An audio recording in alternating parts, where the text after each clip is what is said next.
There is a vernacular of power that transcends language. It is a dialect spoken not with the tongue, but with the spirit, the posture, and the will. In the cacophony of the modern world, where noise is mistaken for significance and volume for validity, true authority has become a ghost. We live in an era of over-explanation, where men and women rush to fill the silence with justifications, pleas for validation, and nervous chatter. They mistake visibility for presence. But there is a different path, an ancient path walked by emperors, philosophers, and warriors, who understood that the loudest man in the room is often the weakest. This path is the way of the Stoic. It is the cultivation of a presence so dense, so grounded, and so undeniably potent that it demands respect without a single syllable being uttered. It is not about intimidation in the crude sense.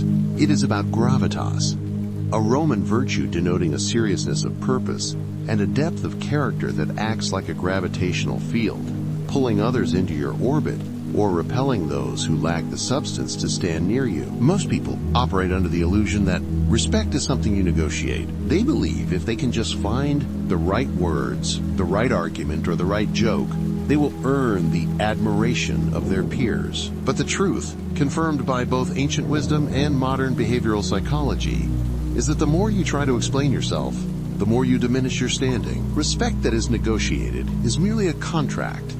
Respect that is felt is a law of nature. The Stoics, men like Marcus Aurelius, the philosopher king, Seneca, the statesman, and Epictetus, the former slave-turned-sage, understood the mechanics of the human mind long before psychology was formalized as a science. They knew that a man who controls his reactions controls the world around him. They practiced the art of containing their energy, of becoming a fortress that external chaos could not breach. Today we will dissect 6 dark psychological tricks. Dark, not because they are evil, but because they operate in the subconscious shadow, in the unspoken realms of the human psyche. We will expand these concepts through the lens of Stoic philosophy, historical precedent, and modern understanding, to teach you how to command respect without saying a word. 1. The power of stillness. Command without chaos. In a society addicted to stimulation, stillness is an anomaly. It is disturbing. It is powerful. When you enter a room, observe the energy. Most people are vibrating with anxiety, checking their phones, shifting in their seats, looking for someone to mirror, someone to reassure them. They are leaking energy. The Stoic, however, is a black hole of calmness. He absorbs the chaos and returns nothing but order. Consider the concept of ataraxia, a state of serene calmness and untroubled mind. This was the ultimate goal of the Stoic practice. When you embody ataraxia, you become a mirror to those around you. When people throw words at you, insults, gossip, frantic questions, they are expecting a return volley. They expect you to play the game of reactive ping pong when you refuse to play.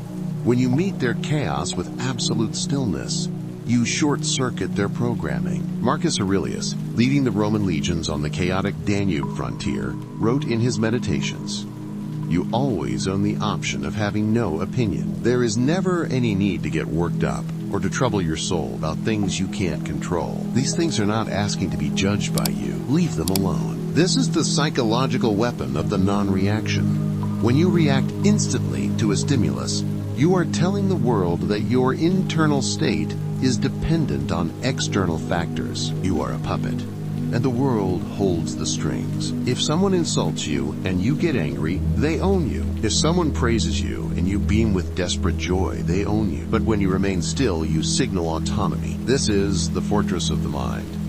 Imagine a scenario where a colleague or a rival attempts to undermine you in a meeting. The instinct is to interrupt, to defend, to raise your voice. But the Stoic approach is to sit in total stillness. No fidgeting, no rapid blinking, just presence. This silence creates a vacuum. Human beings are terrified of vacuums. They rush to fill them with their own insecurities. By doing nothing, you force the aggressor to project their own fears onto you. They begin to wonder, why isn't he reacting? What does he know that I don't? Is he planning something? You become unpredictable, and in the hierarchy of power, The unpredictable element is the one that is feared and respected. 2. Master the gaze. Speak through the eyes. The eyes are not merely the window to the soul. They are the primary instrument of social dominance. Evolution has wired the human brain to perceive eye contact as a signal of intent. In the animal kingdom, breaking eye contact is an act of submission. It says, "I am not a threat. Please do not hurt me." Holding eye contact, however, is a challenge or a statement of absolute confidence. However, there is a nuance here that distinguishes the aggressive man from the stoic man. The aggressive man stares to intimidate.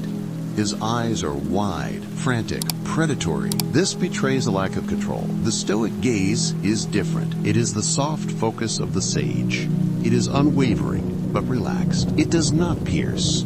It encompasses. When you speak to someone, or more importantly, when they speak to you, lock onto their eyes. Do not let your gaze dart around the room to check the exits or see who else is watching. Wandering eyes signal a wandering mind, and a wandering mind commands no respect. When your eyes are fixed, you communicate, "I am here. I am not afraid of you. I am not seeking approval from elsewhere." There is a historical account of Cato the Younger, the arch-rival of Julius Caesar and a devout Stoic. It was said that Cato could silence a rowdy Roman Senate, not by shouting over them, but by simply standing and looking at them. His gaze was so filled with moral authority and unshakable conviction that men who were technically more powerful than him would crumble under his inspection. He didn't look at them with hatred. He looked at them with a terrifying disappointment and a resolute calmness. Psychologically, maintaining a steady gaze while remaining silent triggers a primal response in others. It increases their cognitive load. They have to work harder to read you, because you aren't giving them the verbal cues they rely on. This forces them to respect you, if only out of the necessity of trying to understand you. You are communicating, as the Stoics would say, that you are self-contained.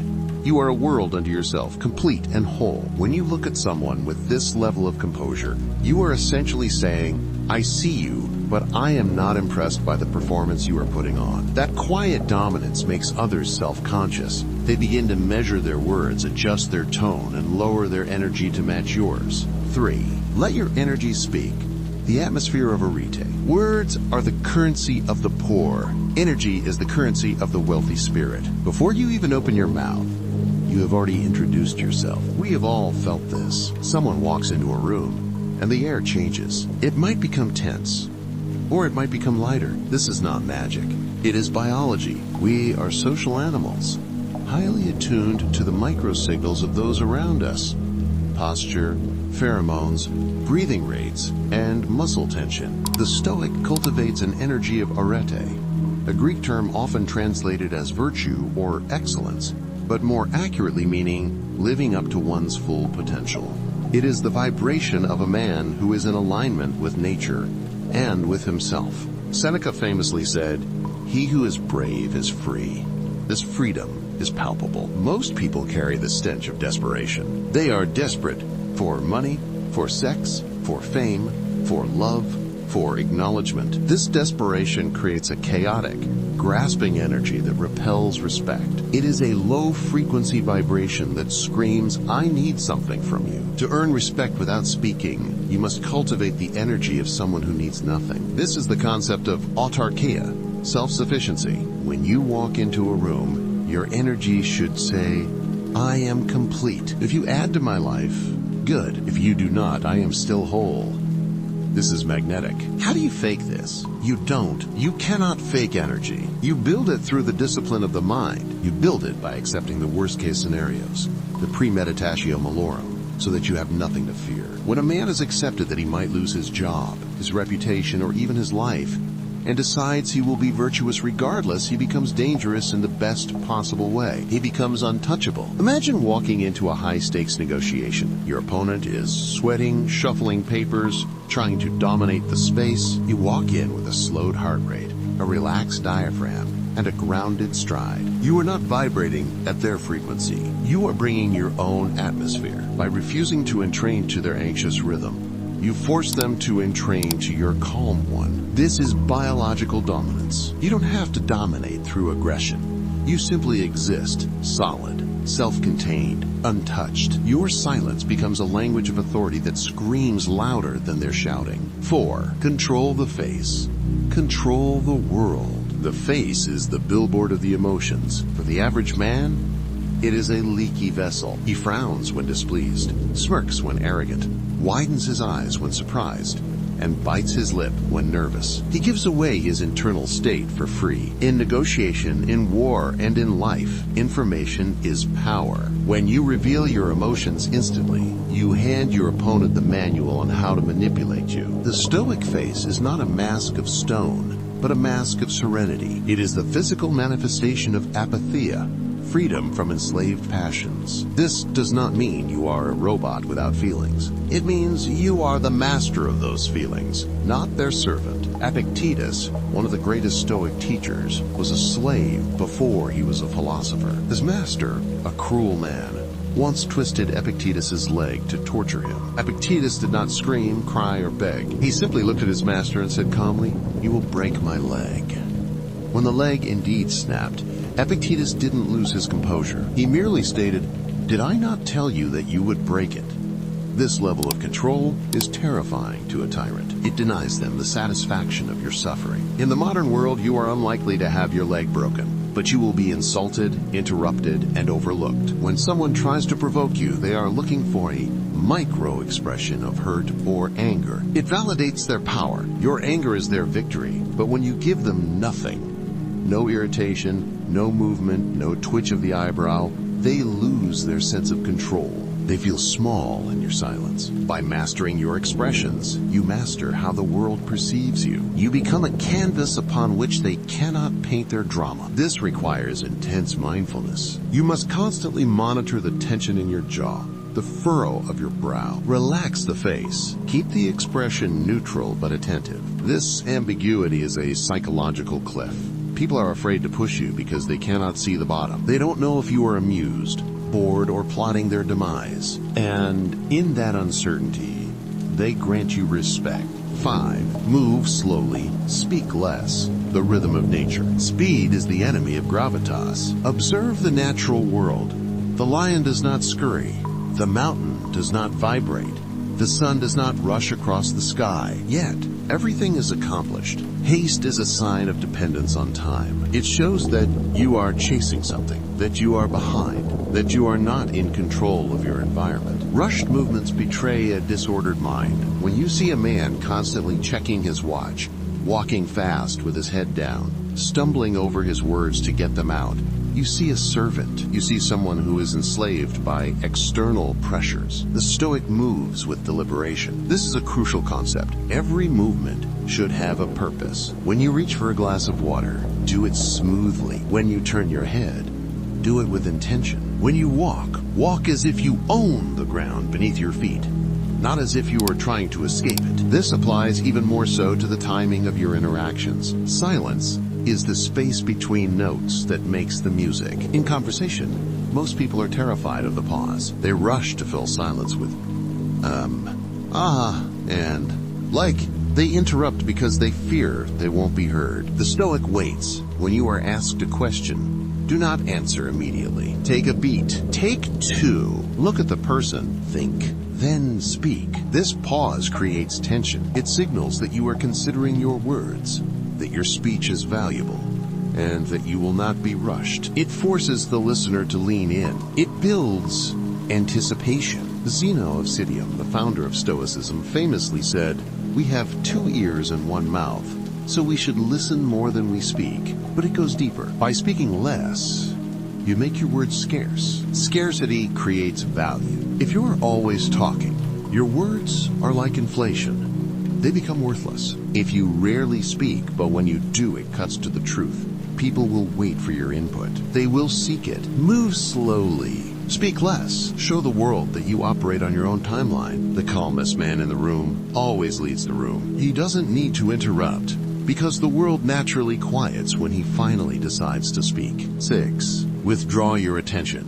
The silent punishment. The final and perhaps most potent dark trick is the strategic withdrawal of attention. In the economy of social interaction, attention is the gold standard. It is the currency everyone is begging for. We live in the age of the attention economy, where apps, advertisers, and individuals are fighting a war for your eyes and ears. To give someone your full attention is a gift. To withdraw it is a punishment more severe than any shout. The Stoic understands that he has limited energy. He views his attention as a precious resource that should only be invested in things that are virtuous and true. When someone disrespects you, the instinct is to fight back, to correct them, to win the argument. This is a waste. It validates their behavior by showing that it was significant enough to disturb your peace. You are rewarding them with your energy. The Stoic response is the social death.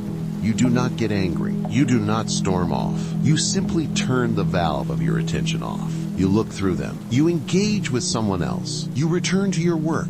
You treat their disrespect not as an insult, but as a noise, irrelevant and unworthy of processing. Epictetus taught, if someone speaks badly of you, live so that none will believe him. But he also taught the power of indifference to things outside our control. If a person is foolish or rude, that is their vice, not yours. Why should you participate in it? There is a famous story of Diogenes the Cynic, a precursor to Stoicism. Alexander the Great, the most powerful man in the world, came to visit Diogenes, who was sunbathing. Alexander stood over him and said, "Ask of me anything you want, and I shall give it to you." Diogenes didn't stand up. He didn't bow. He simply squinted and said, "Stand out of my sun." Diogenes withdrew his validation. He showed that the king's power meant nothing to him compared to the warmth of the sun. He didn't fight Alexander. He simply didn't care about his status. Alexander later said, "If I were not Alexander, I would wish to be Diogenes." That is the ultimate respect, earned not by engaging, but by withdrawing. When you withdraw your attention, you create a void. People feel this coldness instantly. They crave your energy because your absence reflects their insignificance. They realize that to get your attention back, they must earn it. They must elevate their behavior. Walking away is not weakness.